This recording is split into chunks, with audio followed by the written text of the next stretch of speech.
a visita do Biden. A visita do Biden. Tem algumas coisas interessantes sobre essa visita aí que a gente tem que prestar atenção. Primeira coisa é o seguinte: me chamou a atenção o fato que quando o Biden foi encontrar o Netanyahu, o gesto dele foi estender a mão para o Netanyahu. Mas o Netanyahu foi e deu um puta abraço no Biden. Quando eu vi esse abraço, a primeira coisa que me veio à mente foi o título daquele filme, O Beijo da Mulher-Aranha.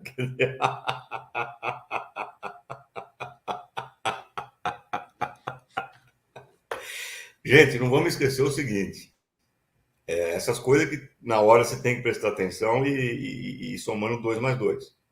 A última reunião do Netanyahu com o Biden aconteceu há pouco tempo atrás, algumas semanas atrás, mas o Netanyahu ficou meses pedindo a audiência com o Biden e não conseguia. O Biden não queria receber o Netanyahu, porque estava na época aquelas manifestações gigantes lá contra o Netanyahu. O Biden e o Netanyahu estava pedindo, pelo amor de Deus, para ser recebido pelo Biden. O Biden não queria receber o Netanyahu. Da mão foi o Netanyahu e abraçou o Biden. Quer dizer, isso daí me parece um gesto desesperado no Netanyahu. Assim, o cara abraçando o tronco no meio do naufrágio. Assim, o cara está abraçando qualquer coisa que chega perto dele, porque ele quer se salvar do naufrágio em que ele está metido. Essa é a primeira observação. A segunda observação é que o Biden, em nenhum momento, atenção, pega a declaração do Biden, em nenhum momento o Biden diz: foi o Hamas islâmica que promoveu o ataque. Não foi isso que o Biden falou. O que o Biden falou foi: pelas informações que vocês deram para a gente, vocês israelenses, e que chegaram até mim, parece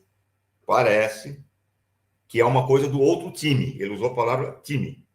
Ele não usou a palavra nem Hamas, nem Jihad Islâmica. Isso daí, em termos de linguagem diplomática, é muita coisa. É assim, o Biden está dizendo o seguinte: olha, eu estou acreditando em vocês, ou melhor, eu estou fingindo que estou acreditando em vocês. Mas aí o próprio Biden continua. Mas vai ser muito difícil convencer as pessoas que vocês estão falando a verdade. O próprio Biden disse isso. Então, o que está claro é o seguinte: tá, eu não vou falar que foi você que fez o ataque, porque se eu falar que foi você que fez o ataque, a minha única opção vai ser cortar relações com você. E eu não vou fazer isso agora. É isso que o Biden está dizendo. Eu não vou cortar relações com você agora. Então, eu não vou falar que você fez o ataque. Mas eu também não vou assumir a tua versão, porque eu não sou louco, não sou bobo. E eu não vou correr o risco de assumir a tua versão e amanhã, daqui a pouco, ser desmascarado. Eu não vou fazer isso. Então, existe um distanciamento aí entre o Biden, claro, distanciamento entre o Biden e o governo de Israel. Quando eu vi isso daí, eu fui direto para o New York Times. Eu queria ver como é que o New York Times, que expressa o New York Times é a voz, vamos dizer assim, de um setor de judeus liberais dos Estados Unidos, que não são sionistas, são contra a Palestina, tudo isso, mas são os caras que estavam contra o Netanyahu, os caras que não querem o Netanyahu, etc. E tal. E o New York Times, a manchete do New York Times, diz que a situação na Palestina é crítica. Ela não fala foi o Hamas que fez o ataque, ou foi a Jihad Islâmica que fez o ataque. O New York Times não compra essa versão. O New York Times, nesse sentido aí, está melhor do que está menos pior, né? Do que o Estadão, Folha, Globo. Aliás, bom, depois eu falo um pouco da Globo e do Pimenta. Vamos lá. Então, o que está acontecendo aqui é que existe um distanciamento muito claro. O Biden não se alinhou incondicionalmente e prontamente com o Netanyahu. As coisas ficam mal resolvidas nesse sentido. E um outro detalhe dessa visita: ainda bem que Israel está sendo obrigado a mentir. Israel está sendo obrigado a mentir. Israel está sendo obrigada a dizer, olha, não fomos nós, e passar o ridículo, dizer que não foram Eles eles. podiam, o Arbex, imagina se fosse o caso de Israel dizer, fomos nós bombardeamos, porque os palestinos merecem isso, e aí reproduz a palavra do ministro da Defesa de Israel, porque eles são animais. Israel não pode fazer isso. Ela, no começo, talvez ela pudesse, nos 2 primeiros dias, quando estava indo o impacto da toda a situação crítica e etc. Tal, e as imagens dos reféns civis, talvez ainda Israel tivesse o espaço para dizer isso. Hoje não tem mais. Não tem mais esse espaço. Então, o próprio fato de Netanyahu ter que mentir descaradamente e passar por ridículo é um sintoma dessa situação. Fala. você tá abrindo para eu falar aqui. Você me escuta bem, Sim. Arbex? Eu reduzi Sim. as telas, as nossas telas, para a transmissão do Arbex ficar melhor. Realmente você está com um problema de conexão, deve ser o horário, alguma coisa aí. O pessoal está comentando aqui. E a internet do Arbex, Condão, problemas no som, Carmen Maria, aqui o Music, Relax. Fátima L picotando um pouco, Lucas Pastina. Deixa eu continuar aqui com essas imagens. O pessoal reclamou que as imagens são muito tristes, mas as notícias são tristes, né? Deixa eu trazer aqui a Maria Alice dizendo delay na transmissão do Orbex. Eu acho que a gente conseguiu resolver. Se piorar, eu vou pedir para o Orbex entrar com o celular, mas acho que em tela reduzida a gente consegue continuar aqui comentando. Deixa eu ver se eu coloquei aqui. Deixa eu colocar para rodar a imagem. Deixa eu. Faz um sinal para mim se você está me escutando, Arbex, direitinho. Sem Tranquilo. delay. Tá escutando direitinho. Então vamos lá. Estou escutando. O que me impressionou muito, Arbex, agora, antes de falar. Primeiro, deixa eu trazer um comentário da Ataíde Coutinho, do Ataíde Coutinho, está dizendo: bom dia, Condão, Deus parabéns ao Arbex. Ele previu a semana passada que explodiriam protestos anti-Israel à medida que aumentassem as atrocidades cometidas por ele. Está aí. Parabéns, Arbex. Você previu o oráculo, Arbex. A experiência que você tem, você sacou na hora que isso ia acontecer. Eu também falei que ia acontecer isso, tá brincando. Agora, Arbex, você disse assim: ainda bem que Israel está sendo obrigado a mentir. E vai ficar por isso mesmo? Quer dizer, essa mentira sobre o hospital, talvez nunca saibamos, né? Eu vou trazer aqui elementos que você mesmo me repassou também, dizendo de um parecer de marines americanos, dizendo que é um tipo de explosivo que foi usado no Vietnã e que as entidades, as facções aí, árabes, palestinos, não dispõem desse tipo de armamento. Eu devolvo para você explicar para a gente. Isso daí eu vi no Twitter ontem, muito bom, aliás. É uma associação de marines veteranos, especialistas em explosivos, essas coisas aí.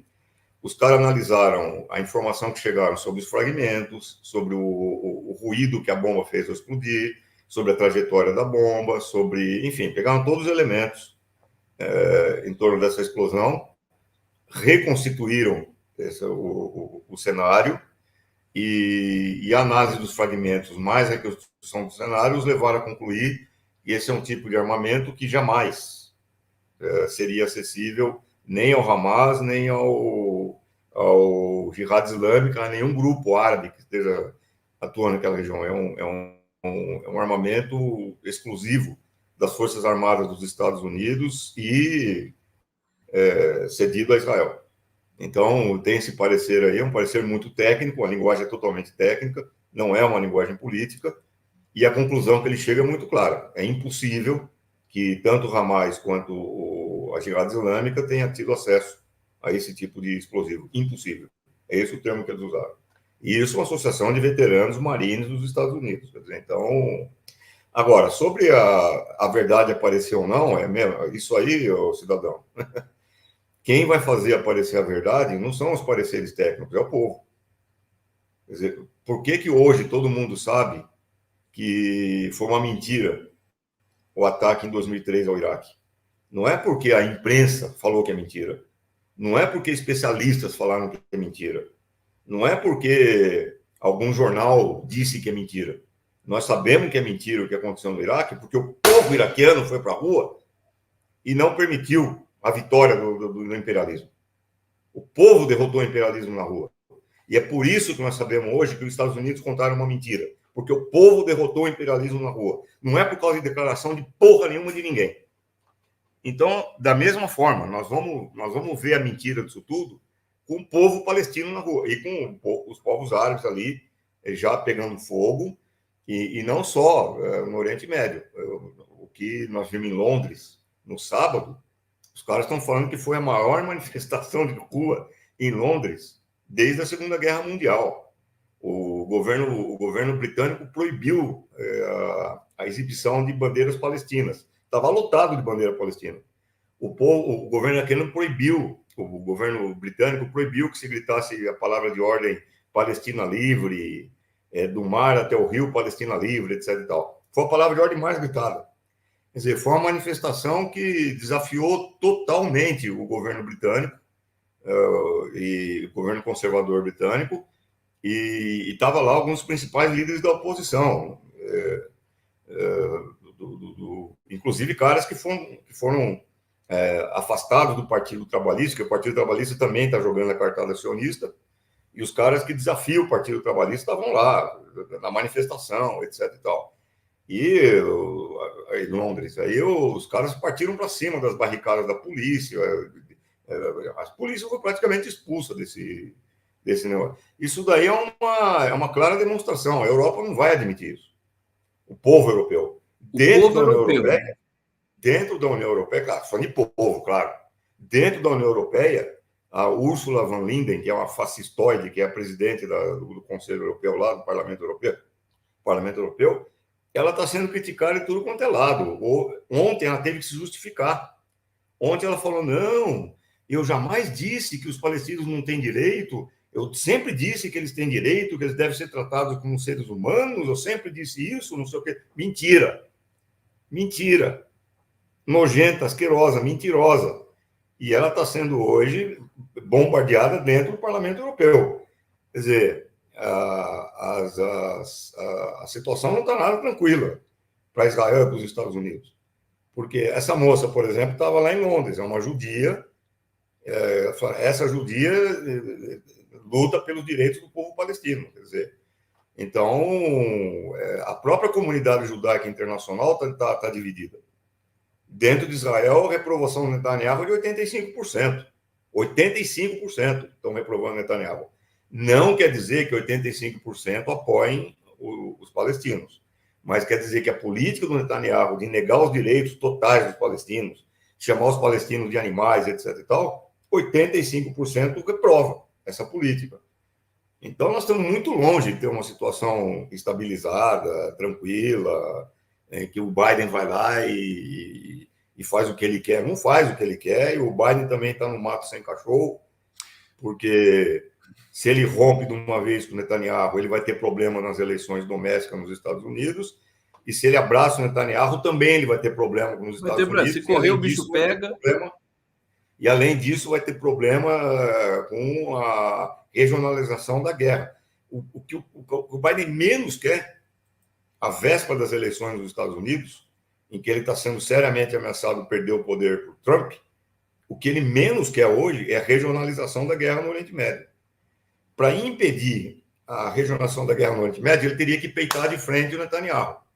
Só que aí, peitar de frente o Netanyahu, tem um setor importante do establishment judaico estadunidense, que tem grana, que tem influência nas eleições e que pode se distanciar do Biden. Então, ele está no mato sem cachorro também, cidadão. Ô Arbex, deixa eu pedir um favor para você. Como o teu sinal, vamos ver se já está, pode até ter estabilizado já o sinal do Arbex, mas quando eu gesticular para você, tenta passar para mim, para a gente não ficar com linha trocada aqui, prejudica o público. Tá bom? Tá bom, meu querido? Você entendeu o que eu falei para você, cidadão? Hã? Querido Arbex. Olha só, vamos continuar nessa questão do Biden, mas antes tem comentários aqui. João Eduardo Cortes, método da extrema-direita, faz em mente, né? Isso é típico, né? Realmente é muito típico, não é a primeira vez, né? Eu estava conversando com o Nasser, Reginaldo Nasser, aqui pelo WhatsApp. Ele disse que tem outros precedentes de mentiras, né, emitidas pelo governo israelense. Aliás, é uma coisa que dura 76 anos, né, salvo engano. Mônica Caparelli, Conde Arbex, aquele abraço, queridos, obrigado, querida, para você também. Terezinha Braga de Moraes, o nazismo foi implantado pela mentira, como o bolsonarismo era a versão ocidental sem a Ucrânia. Faz parte dos métodos nazifascistas. E ela ainda complementa aqui: quando nós brasileiros vamos protestar em massa contra essas atrocidades fascistas? Teve na Avenida Paulista, teve uma manifestação e acredito que cresça. Agora, Arbex, você chegou a dizer para mim, numa das nossas conversas, que o Biden, que o Netanyahu estava descontrolado e que o Biden foi de corpo presente ali para Tel Aviv para, né, tentar trazer o Netanyahu para mais dentro de alguma caixinha geopolítica. Explica isso para a gente, se você continua com essa leitura. Não só eu continuo com essa leitura, como agora não sou só eu que estou falando isso. O New York Times está falando isso. Os principais analistas da situação política internacional estão falando isso. O Biden foi lá para tentar controlar uma besta descontrolada, que é o Netanyahu. O Netanyahu não está fazendo isso só, atenção, só entre muitas aspas. O Netanyahu não está fazendo isso só porque ele odeia os palestinos e só porque ele tem planos bíblicos de expulsar os palestinos. Não é só por isso que ele está fazendo isso. O Netanyahu está fazendo isso tudo porque ele quer salvar a carreira dele, porque ele não quer ir para a cadeia, ele não quer ir para a prisão, como um governante corrupto que ele é, bandido que ele é, gangster que ele é. Então, para ele, forçar a unidade nacional em torno dele é uma questão de salvar a carreira política, e para isso ele faz qualquer coisa. O Netanyahu está completamente descontrolado. Alguém escreveu aí que para o Biden interessa a regionalização do conflito. De maneira alguma interessa a regionalização do conflito. Inclusive para não entrar em discussão sobre geopolítica e sobre simpatias e antipatias por etnias e não sei o quê. Vamos deixar de lado a situação e vamos pegar uma declaração do principal CEO do grupo JP Morgan. O grupo JP Morgan é um dos pilares de sustentação do imperialismo financeiro mundial. Declaração do cara: se houver regionalização do conflito, a economia mundial não aguenta. Explode. Declaração do cara, JP Morgan. Porque, se fechar o Estreito de Hormuz, por onde passam superpetroleiros que levam petróleo para o mundo inteiro, e o canal de Suez, por onde se dá uma boa base de trocas comerciais entre Europa e Ásia, se fechar isso daí tudo por causa da regionalização do conflito, acabou a economia mundial, meu amigo. Não tem conversa, acabou, não tem papo. Então, para o Biden, às vésperas das eleições presidenciais, explicar para os eleitores dele que ele meteu os Estados Unidos numa guerra que fudeu a economia mundial, de jeito nenhum. Então, o que acontece é o seguinte: você tem aí várias determinações que são inabaláveis, determinações que você não pode explodir a economia mundial, você não pode fazer isso, mas ao mesmo tempo você não pode chegar, o Biden não pode chegar para Israel e falar: estou fora, se virem por aí. Não pode fazer isso. Então ele tem que ter em alguma medida ele tem que disciplinar o Israel. Ele tem que falar: olha, tem limites para aquilo que você está fazendo. Se você não colocar limites, vai ter uma guerra generalizada. É isso que está acontecendo. Por isso que eu falei desde o começo que ele está indo para lá, que ele foi para lá para disciplinar o Netanyahu. Eu volto a dizer: o Biden não tem a menor simpatia pelo Netanyahu, pessoal. Ele não queria receber o Netanyahu na Casa Branca. Ele foi obrigado a fazer isso, por causa do lobby sionista israelense que existe nos Estados Unidos. Então, e boa parte da própria opinião pública de Israel está contra esse asqueroso. Outra coisa é que agora essa situação inscreveu novamente a questão palestina no cenário mundial. questão palestina agora é inarredável. Não tem como falar em análise do cenário político mundial sem falar em Palestina. Ah, mas sempre foi assim. Não é verdade. Não é verdade.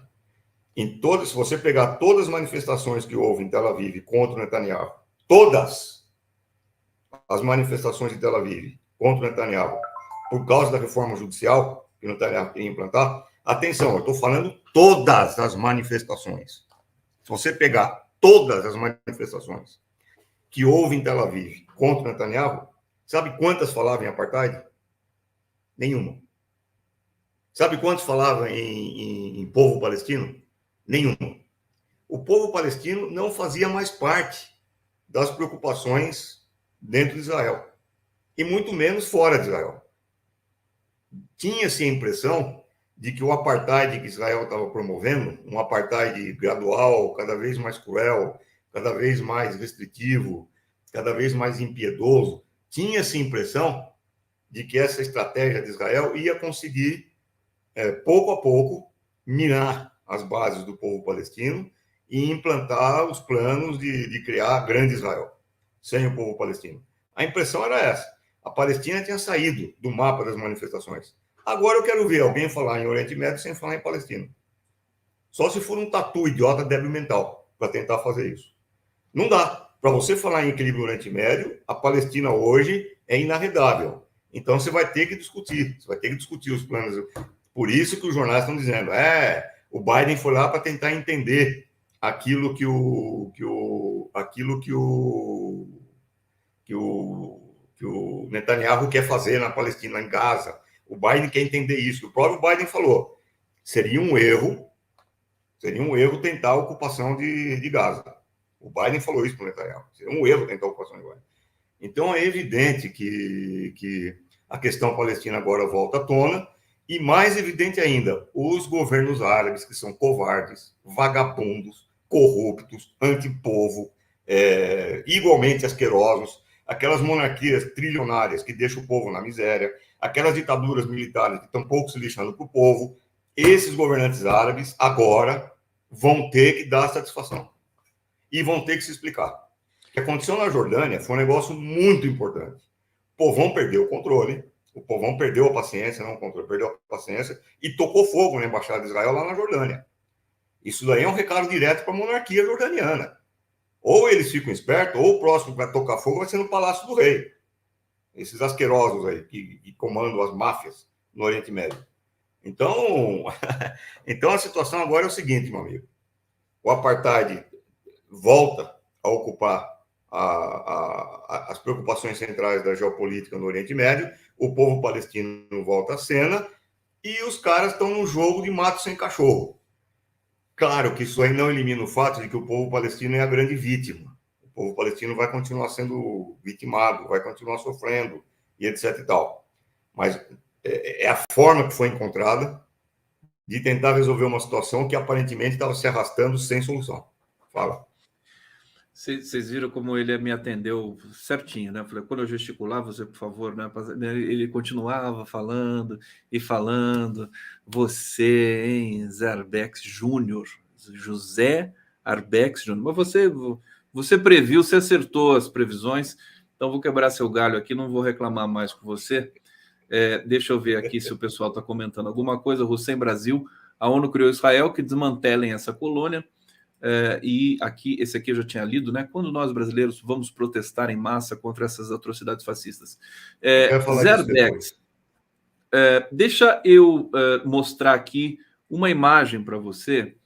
Quero tratar agora da escalada do conflito, né? Mas a quem interessa, e também muito interessante essa fala sobre os governos antidemocráticos ali no mundo árabe, né?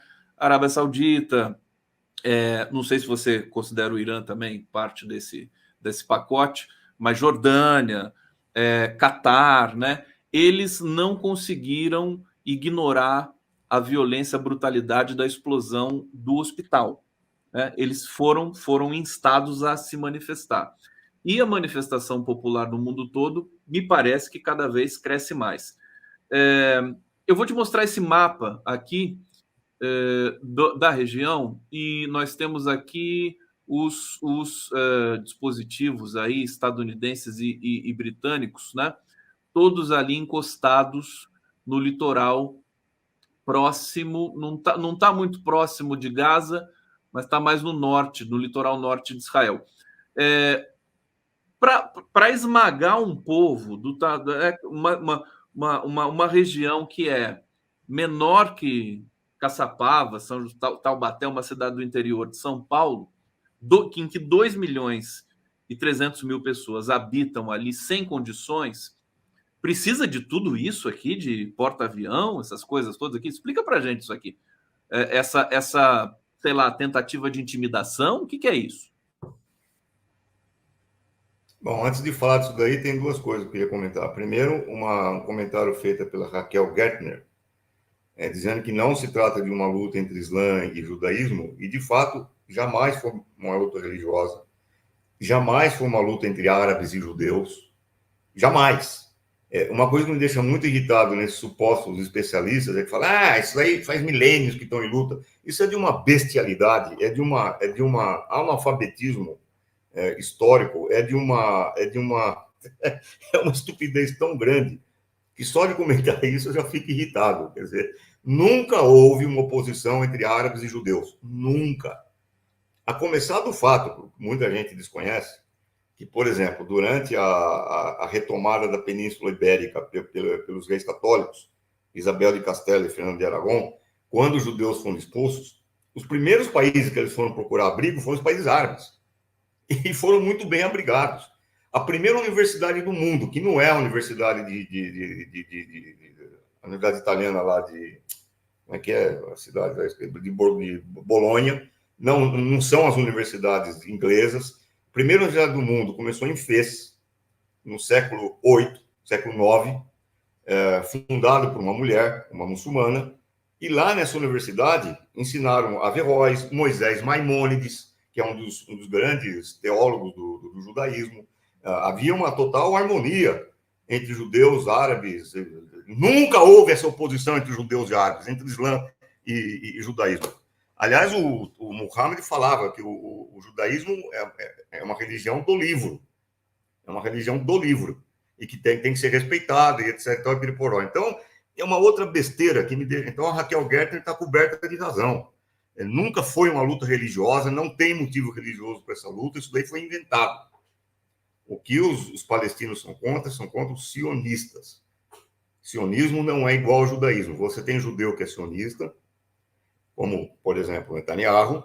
Você tem judeu que não é sionista e que é anti-sionista, como, por exemplo, Breno Altman, por exemplo, Bruno Huberman, por exemplo, Noam Chomsky, por exemplo, Ilan Pappé, e etc. e tal. E você tem não-judeus que são sionistas, como, por exemplo, o próprio Biden, que se declarou sionista, ou então um monte de cristãos evangélicos que se declaram sionistas. Então, não há que fazer um sinal de igual entre judaísmo e sionismo. Isso é uma estupidez, assim, completamente absurda. Em segundo lugar, teve um outro rapaz aí, o usuário 2, ou qualquer coisa desse tipo, pergunta, quer dizer que o Hamas estava certo de atacar os israelenses? Ninguém aqui está defendendo o assassinato de civis. Se você achar alguém aqui que está defendendo o assassinato de civis, você fala. Porque me parece que o senhor tem uma dificuldade cognitiva para entender as coisas. Ninguém está dizendo aqui que o Hamas estava certo em matar inocentes civis. O que eu estou dizendo aqui, o que eu reafirmo, é que a própria incursão do Hamas é resultado de 75 anos de segregação, de apartheid, de violência e de estupidez. Violência gera violência, estupidez gera estupidez. E que, portanto, o maior responsável por aquilo que está acontecendo hoje não é o Hamas, é o Netanyahu.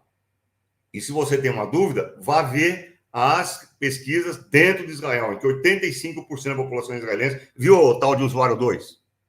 85% da população israelense diz Netanyahu é o principal responsável por aquilo que está acontecendo. Entendeu, cidadão? Entrou na cachola? Agora? Parar de me encher o saco? Bom, então, o que está acontecendo é isso. Agora, sobre a questão das forças de dissuasão e das perdas de vidas humanas, nós temos que entender também o seguinte. vamos ver o poderio bélico que os Estados Unidos utilizaram no Laos, Vietnã e Camboja. Sabe quanto que os Estados Unidos mataram no Laos, Vietnã e Camboja? Quantos os Estados Unidos mataram no Laos, Vietnã e Camboja? 4 milhões de seres humanos. Atenção, 4 milhões de seres humanos. Seguindo uma estratégia que foi elaborada por um tal de Henry Kissinger, que a grande mídia, inclusive Folha de São Paulo, Estadão, o Globo, etc. e tal, glorifica como um grande estadista. O grande estadista Henry Kissinger foi o responsável por uma política que matou 4 milhões de seres humanos no Laos, Vietnã e Camboja, incluindo camponeses, mulheres, crianças e etc. e tal. 4 milhões. Então, eles não se detêm diante disso daí. Agora, por que os Estados Unidos perderam a guerra no Vietnã? Porque morreram 56 mil soldados dos Estados Unidos. Morreram 56 mil soldados dos Estados Unidos. Então, eles matam 4 milhões, mas eles não podem perder 56 mil. Porque essa conta não é digerida pela população dos Estados Unidos. Por que eles saíram correndo do Iraque? Porque eles perderam 4 mil soldados no Iraque. Nos Estados Unidos. 4 mil soldados no Iraque. Para eles é muito. Mataram quantos? 1 milhão. 1 milhão. 1 milhão. A conta é essa, você entendeu? Então, a conta que o imperialismo faz é essa. É milhões de vítimas do outro lado. Para Israel, isso é ainda mais dramático. Muito mais dramático. Porque para Israel perder um soldado, cada soldado que morre do lado israelense é um golpe na mitologia do Estado Fortaleza perfeito. Porque os caras estão cercados por países árabes, por uma população árabe que é hostil ao sionismo, não ao judaísmo. Está ouvindo, o usuário 2? Ao sionismo, não ao judaísmo. É uma população árabe hostil ao sionismo, hostil ao apartheid, hostil à brutalidade, e os israelenses sabem que a qualquer momento isso daí pode explodir na forma de um ataque violento. Isso daí é um dado da presença de Israel naquela região. Enquanto não for resolvida a situação do apartheid, a situação da violência. Portanto, o negócio é que, enquanto existir essa situação, o problema da segurança de Israel está colocado de uma forma brutal, de uma forma existencial, vamos dizer assim. Israel não pode perder uma guerra enquanto ela mantiver o plano sionista, enquanto ela mantiver a brutalidade, enquanto ela mantiver o apartheid, enquanto ela não for um Estado normal, não pode perder uma guerra. Nesse sentido, a morte de qualquer militar dentro de Israel, e mais ainda a morte de civis, ressuscita o fantasma do extermínio, do fim do Estado. Então, a questão é que então, o usuário tem mais um que não leu o Corão. Suponho que o usuário 2 seja um especialista em Corão. Cara chato.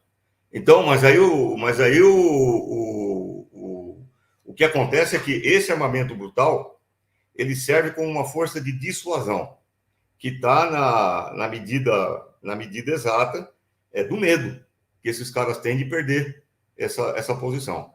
E agora, o que está acontecendo, o mito da fortaleza israelense foi destruído. Esse mito foi destruído. Eu, se sou um judeu agora que tinha planos de migrar para Israel, vou pensar agora 10, 15, 20, 30 vezes antes de migrar para lá. Eu, se sou uma empresa que quer investir em Israel, vou pensar 30 vezes antes de investir em Israel, porque o mito da fortaleza foi destruído. Agora, tem um detalhe suplementar aí na força de dissuasão que está sendo enviada ao Mediterrâneo, que não diz respeito apenas à população palestina. Diz respeito ao Irã, diz respeito à Rússia, diz respeito à China. É um recado que os Estados Unidos estão dizendo o seguinte: olha, se regionalizar a guerra, nós estamos aqui com os nossos porta-aviões, nós estamos aqui com o nosso armamento, nós estamos aqui com as nossas forças para lutar e ir até o fim. Esse é o recado que o Pentágono está transmitindo. Portanto, a força de dissuasão não diz tanto respeito à população palestina, mas diz muito mais respeito a uma situação regional. Tá aí os Airbags aqui no Giro das 11, dando essa resenha importante para todos nós, sempre uma aula muito forte aqui do Arbex. Edson Antunes está aqui dizendo o seguinte: Vai começar uma cruzada árabe contra Israel? Bom, está aqui dito. Arbex comenta na sequência. João Eduardo Cortes, o Hamas recolocou a questão palestina? Ele pergunta. Arbex também comentará. Hussein Brasil, Israel já tinha atacado 10 hospitais. O que mudou? Nada, né? Verdade. Hussein Brasil, muçulmanos protegeram judeus até das cruzadas. Ele ainda diz aqui, Breno, hoje no Brasil, cerca de 95 de judeus são sionistas. O Breno Altman falou isso aqui também num papo comigo há pouco tempo. Hussein, a Palestina é a ponta de lança contra o Império. Por isso os Estados Unidos apoiam, defendem e financiam essa entidade terrorista que se chama Israel. Fernando Bay, porta-aviões. O Gerald Ford mora ali no Adriático, Sérvia, Kosovo. No entanto, ele está trabalhando há 10 meses e será trocado pelo Eisenhower. Eu vou mostrar outra foto. Você quer comentar aqui? Isso aqui acho que você já falou. Espera um pouquinho. O usuário 2 está dizendo aqui. Tem muita coisa no Corão que diz que tem que matar judeus. O usuário 2, me mostre uma sura do Corão, uma linha do Corão, uma vírgula do Corão que diz que tem que matar judeu. Mostra isso para mim. Mostra. Vamos fazer um pacto. Se você mostrar isso daí para mim, eu paro de falar essas coisas que eu estou falando sobre judeus e árabes viverem bem, etc e tal. Se você não mostrar, por favor, ou você muda a tua atitude ou para de encher o saco. Certo? Então mostra. Que negócio é esse de tratar? Mostra. Eu estou esperando você mostrar. Tratar o nosso público aqui desse jeito? Quem te deu não essa é liberdade? Público, isso é uma mentira. Isso é uma mentira. Isso é desinformação. Eu sei que é mentira. Então, eu prefiro... Mas deixa que eu xingo ele. Pode deixar que eu xingo. Se for para ter público mentiroso ou desinformado, eu prefiro não ter público. Claro. Eu quero que se foda. Você está certo. Mas eu protejo... Me mostra onde é que está no Corão. Mostra para mim onde é que está no Corão. Aqui, ó. Deixa eu trazer o usuário 2 aqui. Eu li, não sou especialista, o Corão é igual à Bíblia, é uma mistura absurda de ideologias pacifistas e assassinas. Tem sim muita coisa no Corão que diz que tem que matar judeus. Então ele está pedindo para você mostrar, o usuário 2. Mostra para a gente onde que está, né?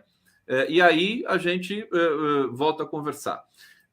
Deixa eu voltar aqui. Deixa eu ver, acho que eu já acabei de ler as mensagens todas.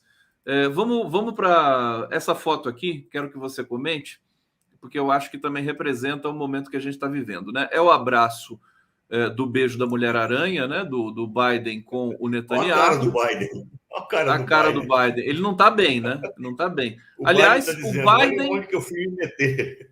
Onde que eu fui me meter? O Biden decrépito, né? Com problemas cognitivos, que todo mundo já sabe. E o Netanyahu descontrolado, histérico, né? O que vai dar numa reunião desses dois? E aqui você vê o Putin com o Xi Jinping.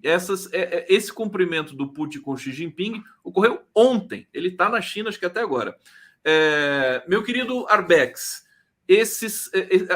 os ultraconservadores, extremistas, direitistas, estão desesperados, porque você mesmo me disse sobre esse conflito. Quer dizer, isso expôs, né, a decadência da sociedade ocidental, leia-se Europa, países europeus, Estados Unidos, né? Você diz, por exemplo, que a França proibir manifestação de pró-Palestina é um sintoma. Explica um pouco melhor isso para a gente. Explica o jogo de forças no que a Rússia e a China poderiam, dado que eles que são potências em todos os sentidos, influir nessa questão do Oriente Médio. O problema é o seguinte: em 2013, essa é uma explicação um pouco longa, tá? Em 2013, a China veio com uma estratégia chamada Antes de você começar, desculpa, o Marcelo Auler está aqui. Espera só um pouquinho. O Marcelo Auler está aqui. Eu vou pedir para ele aguardar. O Auler, você aguarda o Arbex dar essa resposta? Aí sim, claro. Eu espero fora, eu saio da sala e volto depois. Tá bom, deixa ele dar a resposta. Eu vou ficar ouvindo a resposta aí, tá? Perfeito. Um beijo. Obrigado, Auler. Aí, tá aí, pronto. Em 2013, o Xi Jinping, a China, lançou uma proposta lançar a nova Rota da Seda, que é o Cinturão e Estrada, Road and Belt Initiative, que é uma iniciativa de unificar toda a Eurásia, numa imensa região de trocas de bens, serviços, petrodutos, gasodutos, linhas férreas, todo tipo de comunicação, etc. e tal, entre todos os povos da Eurásia, da Ásia, do leste da Ásia até o oeste da Europa. Inclusive planos fantásticos de você unir Pequim a Paris e Londres por via férrea, em algumas horas você faria essa viagem. Não por acaso, esse plano está em andamento. Depois você teve a cúpula de Xangai, em 2021, esse plano está sendo implementado por China e Rússia e toda a região. Só que, só que esse plano deixa de fora quem? Os Estados Unidos. E, inclusive, dentro dessa união, dentro dessa imensa região, a moeda de troca não seria mais necessariamente o dólar.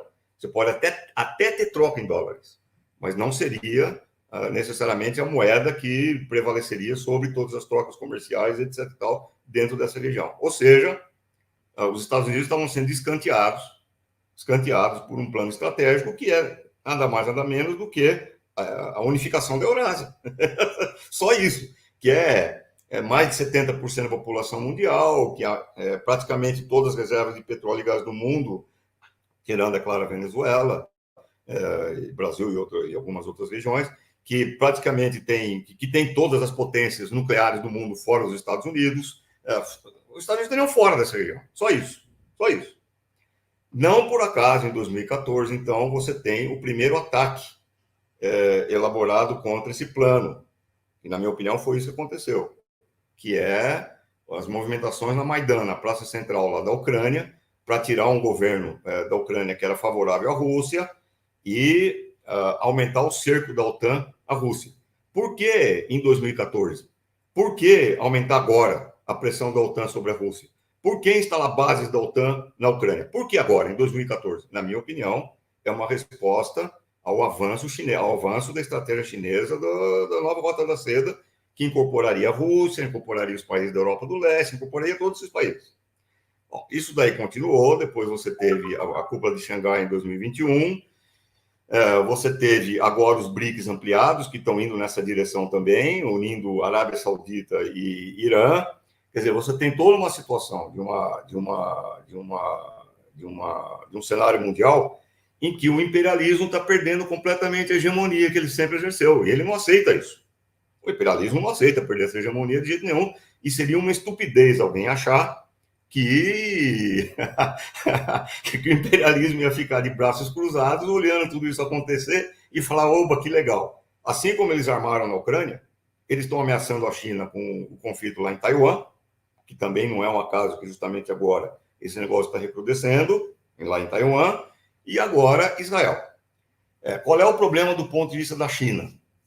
Para a China seria muito ruim haver regionalização da guerra, porque isso atrapalharia o comércio via o canal de Suez, e isso atrapalharia o comércio via o estreito o Golfo de Hormuz, que são passagens do petróleo, etc. e tal. A China depende fundamentalmente do petróleo, principalmente iraniano.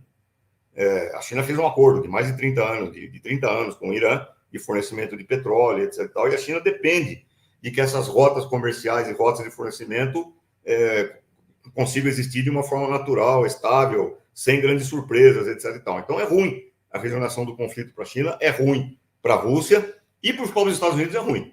Agora, ruim por questões distintas do ponto de vista de cada uma dessas potências. Os Estados Unidos não podem permitir o desenvolvimento dessa estratégia chinesa, porque isso coloca de escanteio os Estados Unidos. Só que eles estão numa posição desesperada, então eles vão para cima, meu amigo. É aquilo que eu sempre digo para você, uma besta ferida, um animal, principalmente de grande porte. Imagina um urso ferido dentro de um quarto fechado, no qual ele não tem saída. O que ele vai fazer? Ele vai dar golpe para tudo quanto é lado, ele vai querer destruir esse quarto, ele vai querer destruir o prédio, ele vai querer, porque ele não pode perder a hegemonia que ele está perdendo.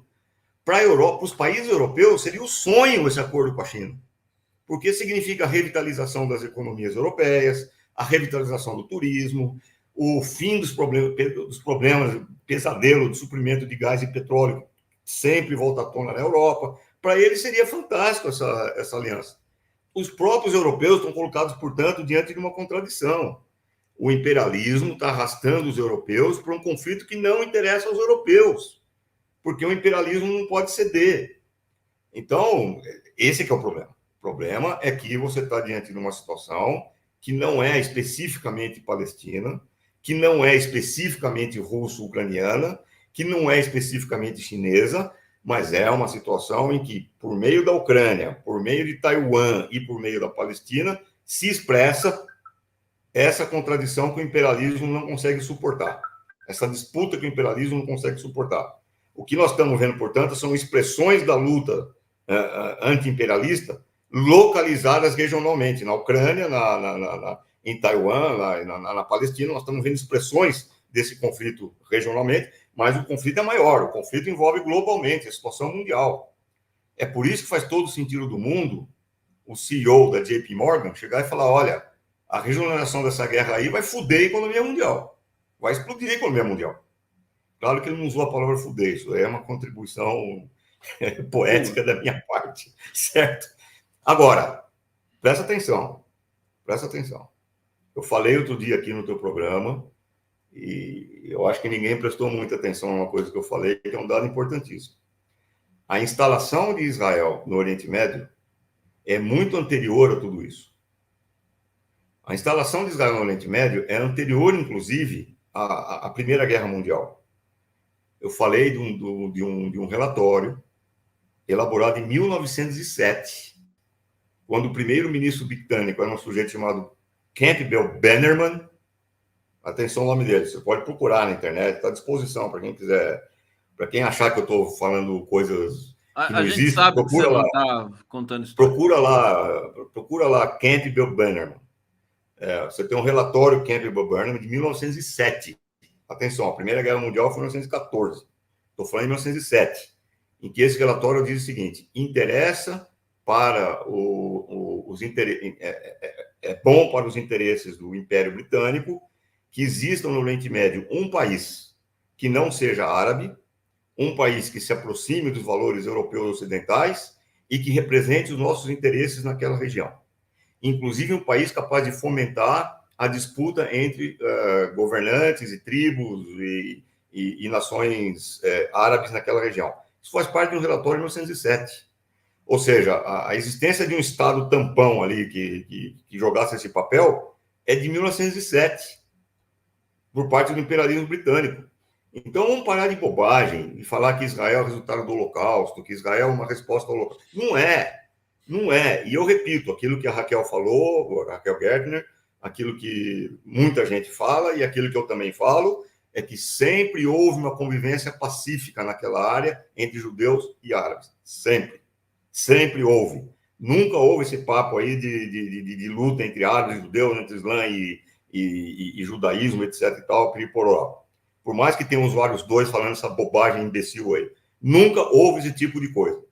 Então, o que acontece é que o sionismo introduziu uma cunha dentro daquela região do Oriente Médio e essa cunha está matando hoje árabes e judeus.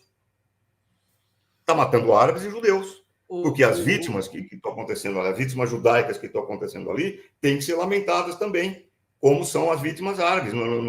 O povo judeu está sendo vítima dessa história também. Quer dizer, isso é muito grave, cidadão, porque isso pode conduzir a um massacre generalizado. Arbex, eu já estou colocando aqui o Marcelo Auler. Marcelo, segura aí.